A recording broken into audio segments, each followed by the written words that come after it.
In the 1620s, England was awash in tension.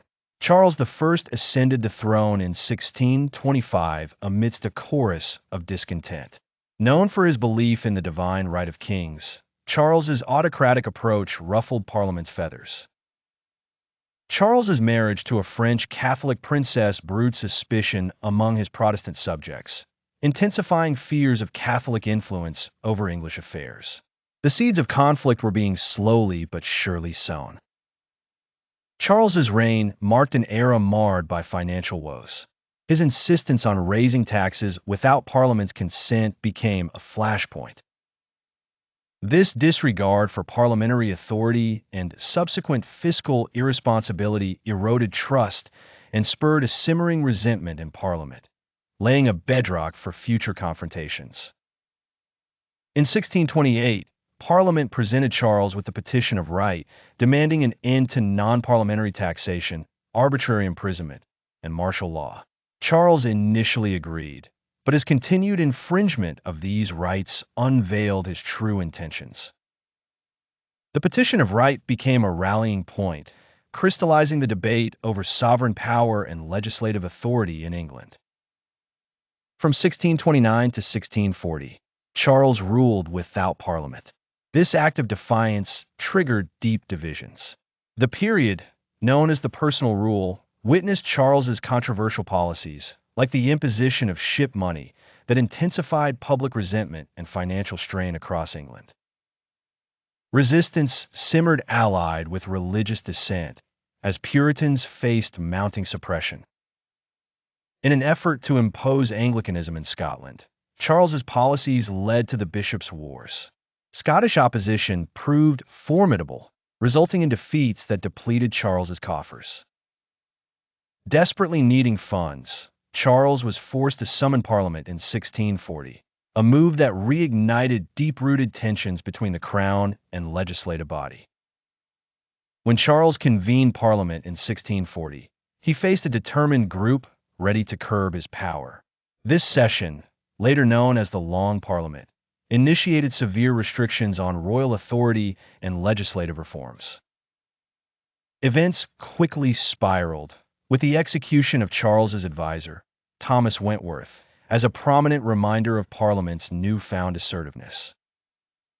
As relations soured, Parliament presented the Grand Remonstrance in November 1641. This lengthy document listed grievances against Charles's rule and called for a radical overhaul of royal governance. The narrowly passed remonstrance divided the country, reflecting the growing polarization between Crown supporters and parliamentarians.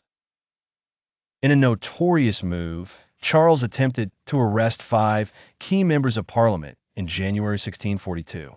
This blatant violation of parliamentary privilege inflamed public sentiment against the king and solidified Parliament's resolve. Charles's aggressive approach to suppress dissent only deepened the crisis. With relations completely fractured, both sides prepared for war. The king aroused his supporters from royalist strongholds while Parliament rallied forces in London. The country was on the brink of civil war. The official declaration of war came in August 1642, as England braced for what would be a brutal internal conflict. Initial confrontations like Edgehill in October 1642 saw no decisive victor, but demonstrated the fierce resolve and considerable resources of both sides.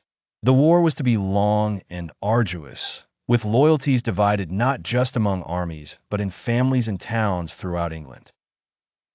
In 1644, the Battle of Marston Moor became a significant victory for Parliament.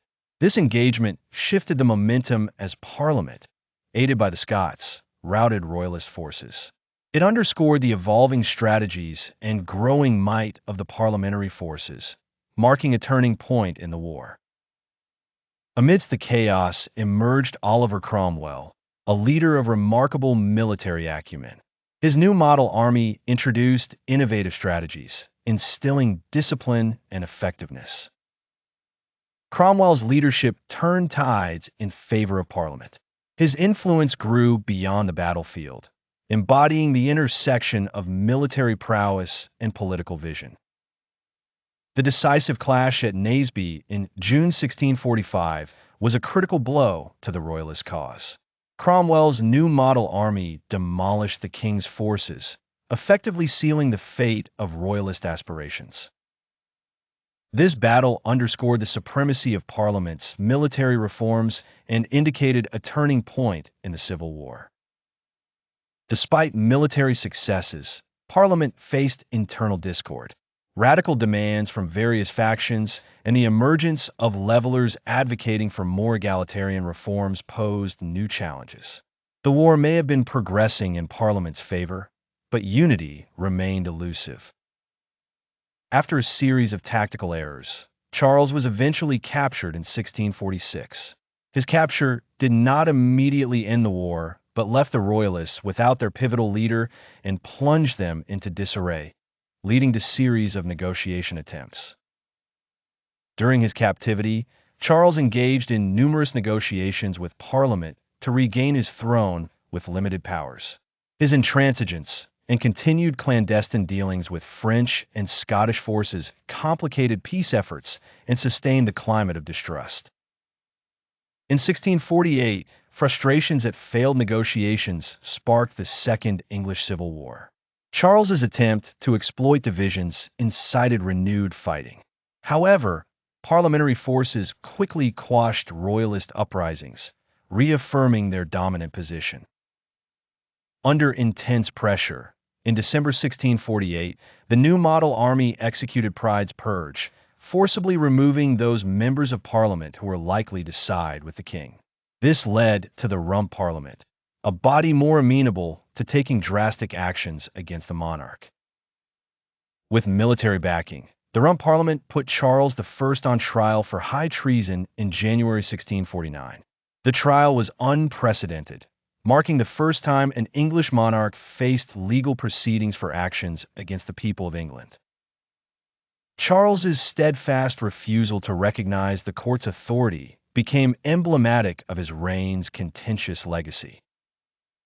On January 30th, 1649, Charles I was executed, shocking Europe and signaling the end of monarchy's divine claim over England. His execution heralded a new political era and symbolized a colossal shift in power dynamics between the crown and Parliament.